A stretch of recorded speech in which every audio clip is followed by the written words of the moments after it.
O cartão de Luísa pesava entre os dedos de Ricardo, enquanto o Audi permanecia estacionado em frente ao Café Girassol. O motor ligado ronronava suavemente, como se impaciente para voltar à estrada, para o mundo ao qual Ricardo pertencia. Mas algo o mantinha ali, preso, naquele momento de decisão. O cartão de Luísa pesava entre os dedos de Ricardo enquanto o Audi permanecia estacionado em frente ao Café Girassol. O motor ligado ronronava suavemente, como se impaciente para voltar à estrada, para o mundo ao qual Ricardo pertencia. Mas algo o mantinha ali, preso naquele momento de decisão. Ele olhou novamente para o número manuscrito no cartão improvisado. Eram apenas 10 dígitos, mas pareciam conter o peso de uma responsabilidade que ele não havia planejado assumir naquela manhã. Seu polegar pairou sobre a tela do smartphone por alguns segundos, antes de finalmente pressionar o botão de chamada. Um toque, 2 toques, 3. Alô? A voz de Luísa soou distante, como se ela tivesse se afastado para atender em um local mais reservado do café. O quão formal soava. Acabei de sair do café. Eu sei. A resposta dela foi direta, sem rodeios. Estou vendo seu carro pela janela. Ricardo olhou instintivamente para o estabelecimento e viu, por trás da vidraça empoeirada, o rosto de Luísa observando-o. Havia algo naquele olhar, uma mistura de curiosidade e cautela, que o fez sentir-se estranhamente exposto. Eu estava pensando, continuou ele, reorganizando seus pensamentos. Talvez pudéssemos conversar melhor sobre a situação da sua mãe. Não aqui, não agora. Mas eu gostaria de entender melhor como posso ajudar. Houve um silêncio do outro lado da linha. Ricardo podia quase visualizar Luísa pesando suas palavras, avaliando riscos e possibilidades. Por que você está fazendo isso? A pergunta veio carregada de uma desconfiança que não tentava disfarçar. Eu não sei, respondeu Ricardo com uma honestidade que surpreendeu a si mesmo. Talvez porque eu já estive do outro lado. A confissão pairou entre eles, inesperada e vulnerável. Ricardo raramente falava sobre seu passado, sobre os tempos antes do sucesso, antes do império que havia construído. A estrada se estendia à sua frente e cada quilômetro o aproximava de uma decisão que poderia mudar não apenas a vida de Luísa e sua mãe, mas também a sua própria, de maneiras que ele ainda não conseguia prever. Ricardo reduziu a velocidade ao avistar a placa de boas-vindas a Cruzeiro do Sul. O céu estava de um azul intenso, sem nuvens, contrastando com a paisagem modesta da pequena cidade.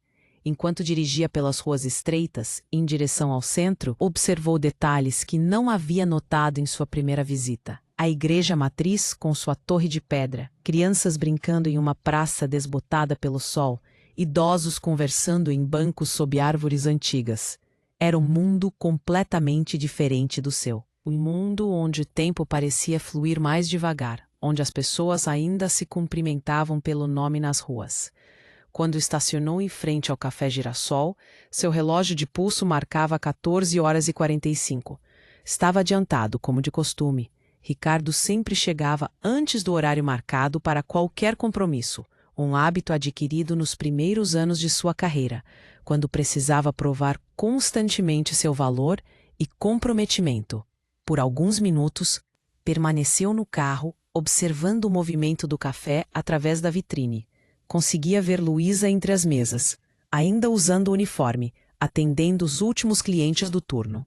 Seus movimentos eram eficientes, mas havia uma tensão visível em seus ombros, uma rigidez que falava de noites mal dormidas e preocupações constantes.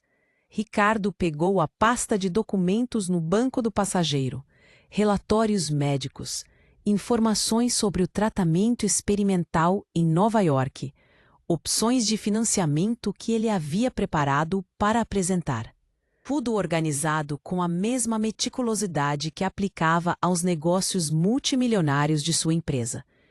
Mas isto não era um negócio, lembrou a si mesmo. Era algo muito mais delicado, muito mais humano. Quando finalmente saiu do carro, o calor da tarde o envolveu imediatamente. havia optado por um visual menos formal desta vez. Calça jeans escura, camisa de botão azul clara, sem gravata. Uma tentativa consciente de parecer mais acessível, menos intimidador. Ao entrar no café, o sininho na porta anunciou sua chegada. Alguns clientes olharam em sua direção, curiosos com um forasteiro bem vestido. Luísa ergueu os olhos da mesa que estava atendendo, e por um instante seus olhares se encontraram. Ela fez um pequeno gesto com a cabeça, indicando que o havia visto, e continuou anotando o pedido. Ricardo escolheu uma mesa no canto, afastada do movimento principal. De lá, podia observar todo o estabelecimento e, ao mesmo tempo, ter a privacidade necessária para a conversa que teriam. Colocou a pasta sobre a mesa e esperou. Luísa, Ricardo repetiu, sua voz agora mais firme, tentando encontrar as palavras certas. Há quanto tempo sua mãe viveu em Ribeirão Preto?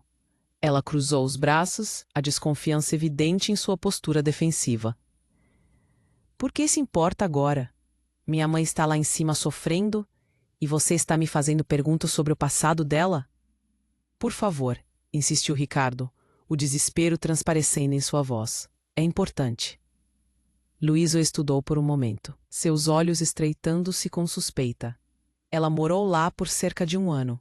Era professora substituta em uma escola estadual. Foi antes de eu nascer. Saiu de lá quando descobriu que estava grávida. A confirmação atingiu Ricardo como uma avalanche. Os cálculos em sua mente, as coincidências, os traços familiares, tudo apontava para uma única e inacreditável conclusão. Qual era o sobrenome dela na época? Perguntou, quase sem fôlego. Oliveira, respondeu Luísa, sua expressão oscilando entre confusão e irritação. Helena Oliveira. Ela voltou a usar o sobrenome de solteira, Mendes, depois que percebeu que meu pai não faria parte de nossas vidas. Ricardo fechou os olhos por um momento. Helena Oliveira. O nome que havia ocupado seus pensamentos durante aquele verão distante. A jovem professora que havia entrado em sua vida como um furacão e partido sem explicações. Eu conheci sua mãe, disse finalmente, abrindo os olhos para encarar Luísa, em Ribeirão Preto. Eu tinha 16 anos. Luísa deu um passo para trás, como se as palavras dele fossem físicas. Algo tangível que pudesse afastá-la. O quê? Como assim você a conheceu? Nós, Ricardo hesitou, procurando a maneira mais delicada de explicar. Nós tivemos um relacionamento. Breve, mas intenso. Ela era professora substituta na minha escola. Começou como aulas particulares. Depois,